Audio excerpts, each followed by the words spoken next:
Salam à tous et à toutes, salut à tous et à toutes, shalom à tous et à toutes, j'espère que vous allez tous et toutes bien.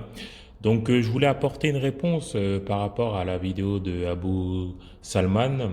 Le titre, le panafricanisme est incompatible avec l'islam. Voilà, il a fait une vidéo de 1h27 là-dessus. Voilà, il y a des points sur lesquels on est d'accord, il y a des points non.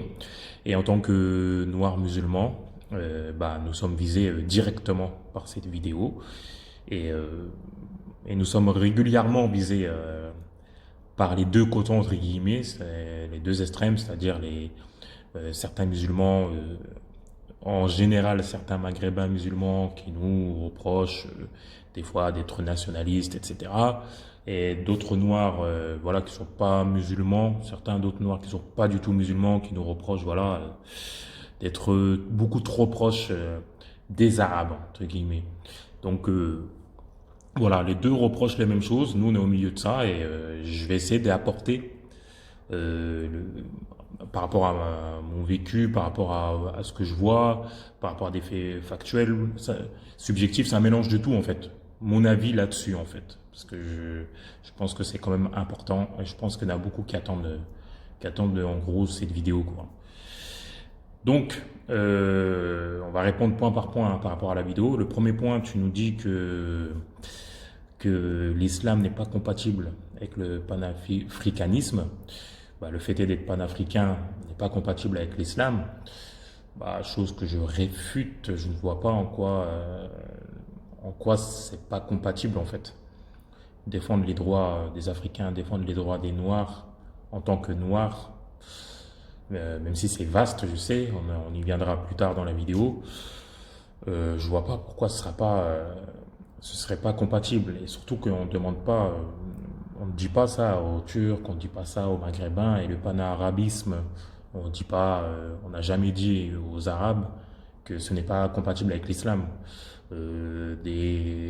Pareil pour les Pakistanais, les Indonésiens et tout, le fait est qu'ils ont une appartenance à une nation, à une ethnie et tout, on ne leur a jamais remis en question ces choses-là. Voilà, tu nous reproches suite aux derniers événements d'être voilà, de défendre la cause noire.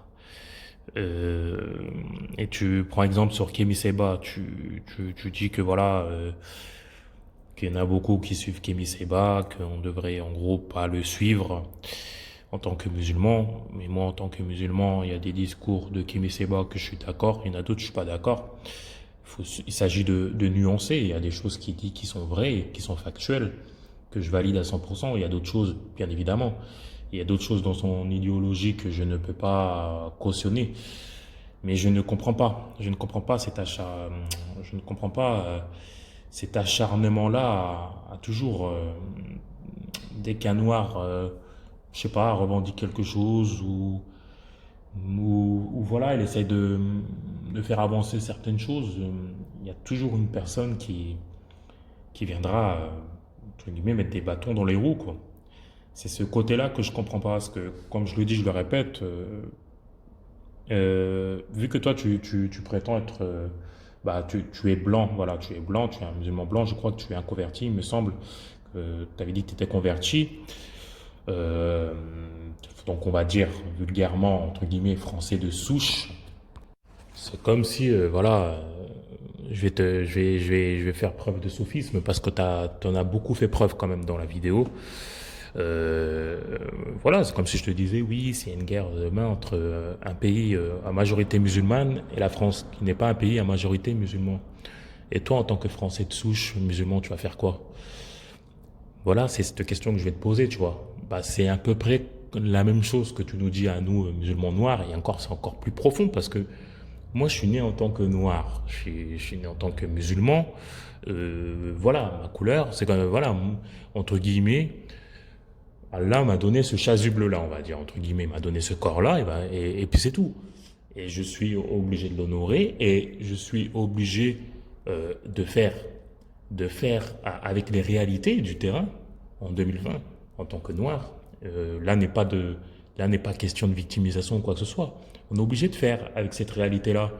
Mais voilà, après, toi, tu es parti dans des délires. Oui, mais dans la tombe, il n'y a pas de couleur. Vous pensez que demain, Al-Kiyama, on va mettre les gens par couleur? Oui, évidemment. Ça, c'est sûr. Mais ça, c'est, comme je te dis, c'est du soufisme. C'est facile de dire ça quand toi, tu ne connais pas ces choses-là, tu vois. Quand toi, tu n'es pas confronté à cette réalité-là. Tu vois ce que je veux dire? Donc, voilà, on défendra ce qu'il y a à défendre. Et on est obligé, en fait. En quelque sorte, on est obligé. Et donc, du coup, j'ai un peu, pardon, répondu à la question. Quand tu dis oui, est-ce que tu es noir avant musulman, musulman avant noir, c'est ces choses-là qui arrivent très très souvent avec nous. Ouais, tu te considères quoi, noir? Moi, je me considère par rapport à mon ethnie déjà, à mon ethnie, par rapport à ma religion. C'est un fait. Enfin, je sais pas, c'est normal. Tu te considères par rapport à ton origine, par rapport à ton origine, c'est comme ça qu'on te reconnaît. Bientôt, on va nous dire, oui, tu te considères quoi? Tu te considères en tant que garçon avant tout ou en tant que musulman? Vu qu'on sait que maintenant, en tant qu'homme, un vrai homme, tout ça, c'est pas très très à la mode. Mais ça, c'est un autre débat. Bientôt, on va nous dire quoi? Tu te considères en tant que groupe sanguin, je ne sais pas, B+, ou en tant que musulman? Tu vois ce que je veux dire? Enfin, ça n'a pas lieu d'être. Ça n'a pas lieu d'être, en fait. Les deux sont ensemble, en fait. Les deux sont ensemble. C'est un fait. Voilà, donc tu peux pas encore, je le dis, je le répète, venir, voilà, nous dire, oui, mais tanana, la couleur auprès de Dieu, etc. Bah, Dieu, en tout cas, c'est lui qui a créé ces couleurs-là. Donc, voilà. Je ne sais pas, je ne sais pas comment dire, comment être plus clair là-dessus, en fait. Tu dis aussi que oui, que les Noirs, voilà, dans la même rubrique que les Noirs, voilà, ont un complexe d'infériorité, d'identité, ils cherchent une accroche par rapport à Kémy Seba, etc. Oui, c'est la réalité par rapport à certains Noirs, par rapport à beaucoup de Noirs, c'est vrai, il y en a beaucoup qui sont en manque d'identité. Mais aussi, voilà, il faut que tu te poses la question sur ces noirs-là, ou sur les noirs, voilà. Tu te demandes pourquoi les raisons et pourquoi ils ont besoin de se valoriser. Vu que toi, en tant que blanc, tu n'as pas besoin de te valoriser. Vous êtes toujours valorisé, vous avez toujours été valorisé. Encore une fois, ce ne sont pas des victimisations, je vous vois venir, ce sont des faits. Moi, c'est 1 + 1 = 2, l'eau ça mouille, le feu ça brûle. Tu n'as pas besoin d'être valorisé, toi. Tu l'as toujours été, tu vois. Donc c'est normal que le noir, quand par exemple il a toujours été abaissé dans la télé avant et tout, bah, il part avec un retard. Donc c'est obligé, tu vois. Faut que tu comprennes ça aussi. Et oui, donc ensuite tu me dis que voilà, notre identité, il n'existe qu'une seule identité pour un musulman noir, c'est son identité en tant que musulman. Encore une fois, ça c'est la théorie, mais la pratique n'est pas la même. Non, mon identité c'est mon pays de naissance, c'est mon pays d'origine, c'est mon ethnie, et c'est ma religion, c'est un tout en fait. C'est le mélange de tout ça. Encore une fois, c'est facile de dire ça dans ta position. Oui, ta seule identité doit être l'islam. Mais non, mon ami, c'est pas la seule identité. Mon identité, je le dis, je le répète, c'est mon ethnie, mon pays d'origine, mon pays de naissance, voilà, c'est tout ça. C'est tout ça à prendre en compte. Il n'y a pas, encore une fois, à choisir. Ce sont des faits. Mon identité, c'est ça. C'est pas compliqué à comprendre, tu vois. Et voilà, encore une fois. Après, voilà, tu nous dis tribalisme noir, etc. Et tout, mais enfin, c'est quand même culotté de nous dire à nous qu'on est quand même tribal. Je crois que sur Terre, on est ce qui est le moins tribal, le noir. C'est ce qui nous coûte notre place où on est aujourd'hui. Enfin, faut quand même pas, c'est culotté quoi de ta part et de ceux qui disent ça que nous sommes tribal, mais loin de là, et tu le sais. Là, tu fais l'autruche là-dessus, mon ami. Voilà, tu fais l'autruche là-dessus. Le noir, non, il n'est pas tribal, mais à un moment, je le dis, je le répète, bah, il y a des réalités et il faut être avec ces réalités-là. Il faut composer avec ces réalités-là. C'est tout. Il y a des problèmes avec des noirs dans certaines parties du monde, je dis pas partout, même dans le monde dit musulman, entre guillemets. Bon, voilà, c'est 10 musulmans, et que certains qui se disent musulmans, qui ont des problèmes avec des noirs, eh ben, il faut traiter ces problèmes-là, c'est tout. Si traiter ces problèmes-là, c'est être panafricaniste, c'est être hors de l'islam, parce que voilà, tu disais, voilà, tu es hors de l'islam, parce que vous aimez bien faire ça, hein. Il y en a beaucoup, vous aimez bien faire ça, oui, tu es hors de l'islam, si tu fais ça, tu es hors, non. Ça, c'est pas à toi de décider si on est hors de l'islam ou dans l'islam. Donc voilà. Oui, si c'est ça, être hors de l'islam et tout, bah oui, on le sera, malheureusement. On le sera. Si c'est selon ta conception à toi-même, à toi, oui, mais dans la nôtre, non, tout simplement. Et ensuite, voilà, dans cette partie de vidéo, c'est là où tu nous dis, voilà, qu'en fait, tu as une femme noire. Donc, en fait, tu as une femme noire et que cette discussion, tu l'as eu avec ta belle-sœur, vous vous êtes pris la tête, etc., par rapport à la mixité et tout. Parce que toi, tu dis qu'il n'y a pas que tu n'es pas dans un mariage mixte parce que vous êtes vous deux musulmans. Vous êtes de la même communauté. C'est très facile, ça, comme, euh, comme pirouette, encore une fois. Tu vois. On a fait beaucoup de pirouettes, hein, mon ami. Mais t'inquiète pas, on t'a vu, tu vois, on t'a vu. Non, c'est un mariage mixte, vu que vous venez pas à l'origine de la même ethnie, vous venez pas à l'origine de, voilà, je dirais pas race, voilà, mais vous êtes pas les mêmes au départ. Donc oui, c'est un mariage mixte. C'est un fait. Donc voilà, ta belle-sœur disait que elle préfère être avec des noirs musulmans avant tout, des noirs musulmans noirs avant tout. Et en gros, cela t'a pas plu. Et elle a dit, voilà, en gros, qu'elle voulait être avec des gens qui lui ressemblent. Et toi, tu dis, oh, mais ça veut dire quoi, quelqu'un qui te ressemble? Bah, quelqu'un qui te ressemble, c'est quelqu'un qui te ressemble physiquement. Tu es quand même d'accord pour me dire que si tu as des frères et sœurs, ils te ressemblent plus que moi, quand même. Enfin, vous sortez du même ventre, etc. et tout, tu vois. Ou bien tu veux quand même creuser encore et encore et encore. Non. Donc, elle a dit qu'elle préférait être avec les noirs musulmans. Donc, chose que je valide aussi, moi, de préférence, hein. Je préfère être avec des gens avec qui je partage le plus de choses en commun par rapport à mes origines, par rapport à ma couleur, etc. Au départ, bien que il y a des bonnes personnes et des mauvaises personnes partout, tu vois. Donc voilà. Ensuite, tu dis des choses avec lesquelles je suis d'accord avec toi.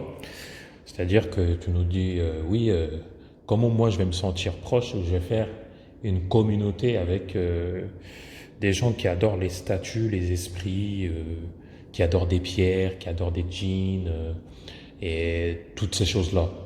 Évidemment, moi en tant que musulman noir, il n'a jamais été question de fonder une quelconque communauté avec ces gens-là. Encore une fois. Mais si cette personne est attaquée car elle est noire, eh ben, je la défendrai en tant que noire, tout simplement. Parce que je me reconnaîtrai par rapport à ça. Mais sinon, ça ira pas plus loin. Il est hors de question de m'affilier avec ce genre de personnes-là. Surtout si cette personne-là a de la haine à l'égard de l'islam et tout, ben, on ne peut pas cohabiter. Ça, c'est d'une évidence. Voilà quoi. Donc sur ça, je suis d'accord avec toi. Pour être avec une personne, il faut que, pour que vous entendez, en tout cas, il faut que voilà, vous avez certaines choses en commun. Et plus vos origines sont proches, plus voilà, coutumes, etc. sont proches, et plus vous aurez plus de chances de cohabiter, selon moi, hein. Selon moi.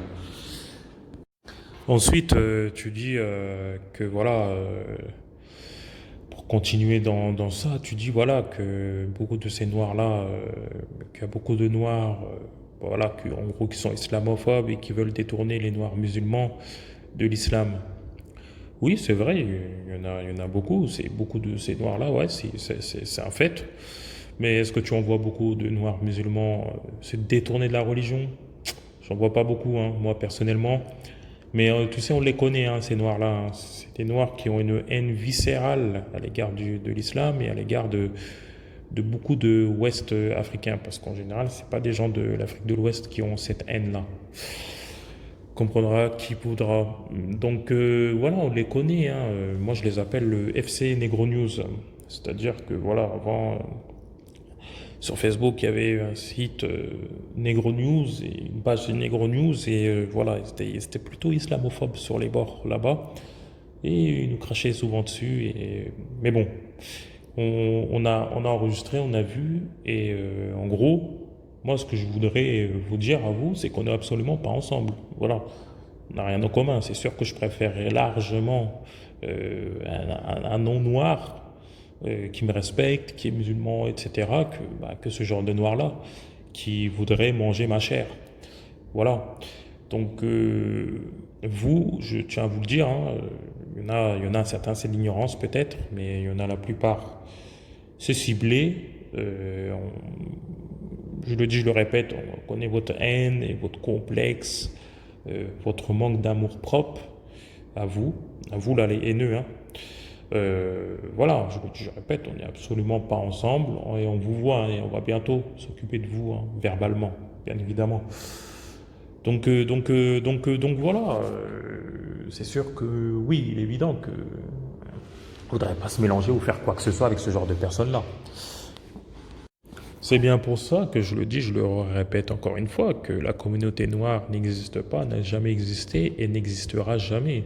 C'est tout simplement une utopie. Quand je discute avec ce genre de personnes-là, ou quand j'entends ce genre de personnes-là raisonner, parler et tout, on n'est pas dans le même monde, hein. On n'est clairement pas dans le même monde. Donc voilà, on n'est clairement pas ensemble là-dessus. Tu as tout à fait raison, donc je te donne raison sur ça. Donc je serai plus proche bien sûr d'un maghrébin ou n'importe hein, qui serait musulman et qui respecte les noirs que de ce genre de personnes-là qui ont, voilà, qui ont la haine de l'islam, qui ont la haine de moi et tout, et qu'on partage la même couleur, tout simplement. Je pense que pour moi c'est logique. Un plus un ça fait 2, l'eau ça mouille, le feu ça brûle, mais voilà. Donc voilà, je pense avoir dit l'essentiel dans cette vidéo, hein. Juste un dernier conseil à propos de Abu Salman.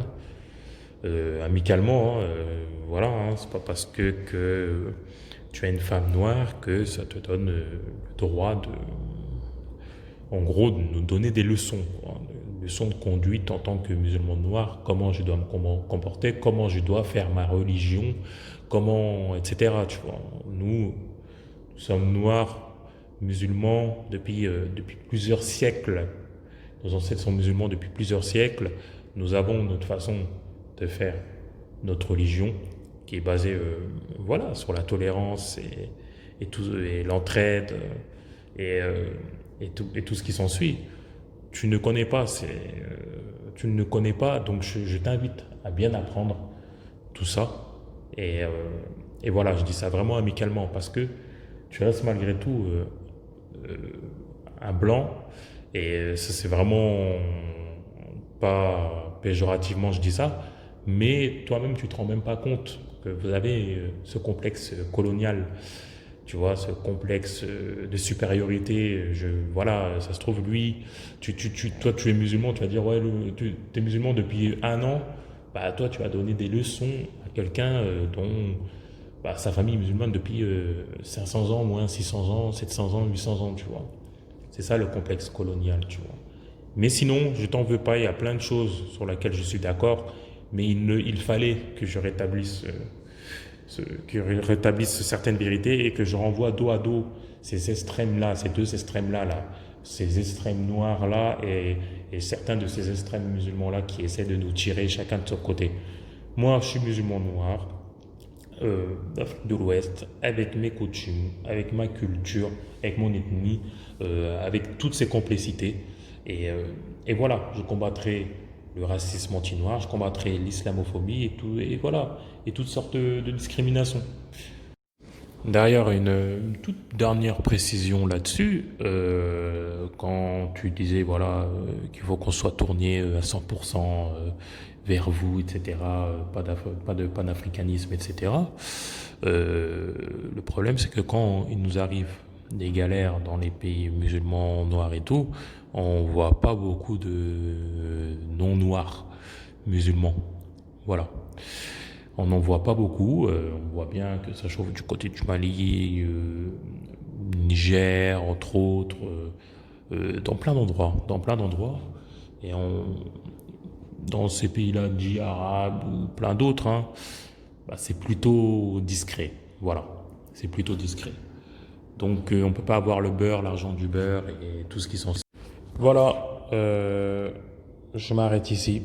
Je vous dis à bientôt pour des nouvelles vidéos, Inch'Allah. Peace à tous et à toutes.